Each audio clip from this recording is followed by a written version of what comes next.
अस्सलामु अलैकुम वरहमतुल्लाहि वबरकातुहू। हम अल्लाह ताला से उम्मीद करते हैं आप लोग खैरियत से होंगे। जैसा कि अल्लाह के नबी सल्लल्लाहु अलैहि वसल्लम का फरमान है, अर्रुया सालिहतु जुज़उम मिन सित्ततिन व अर्बईन जुज़अम मिनन नबुव्वा। सच्चा ख्वाब नबूवत का 46वां हिस्सा बनता है। मेरे मुहतरम नाजरीन, आज का हमारा मौजू है, किसी शख्स ने खूबसूरत औरत को ख्वाब में देखा तो इसकी ताबीर क्या है। जब इंसान किसी खूबसूरत औरत को ख्वाब में देखता है तो इंसान के दिल में वसवसा और वलवला पैदा होता है कि इसकी ताबीर क्या होगी।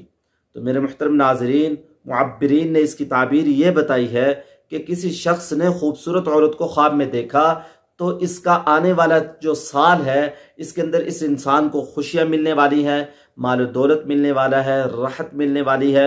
आने वाला साल इस इंसान का अच्छा गुजरेगा। और खूबसूरत औरत को ख्वाब में देखना फलदार दरख्त से भी तशबीह दी जाती है। जैसे इंसान फलदार दरख्त से फायदा उठाता है, ऐसे किसी शख्स ने खूबसूरत औरत को ख्वाब में देखा तो इंसान को फायदा पहुंचने वाला है। और खूबसूरत औरत को घर में दाखिल होते हुए देखना तो इस इंसान को खुशियां मिलने वाली है, सुरूर मिलने वाला है, राहतें मिलने वाली हैं। अगर किसी शख्स ने मोटी औरत को ख्वाब में देखा तो ये जो आने वाला साल है इस इंसान का खुशहाल गुजरेगा। अगर किसी शख्स ने लागिर औरत को ख्वाब में देखा तो ये जो आने वाला साल है कहसाली में गुजरेगा, परेशानी में गुजरेगा। दुआओं में याद रखें। अस्सलामु अलैकुम वरहमतुल्लाहि वबरकातुहू।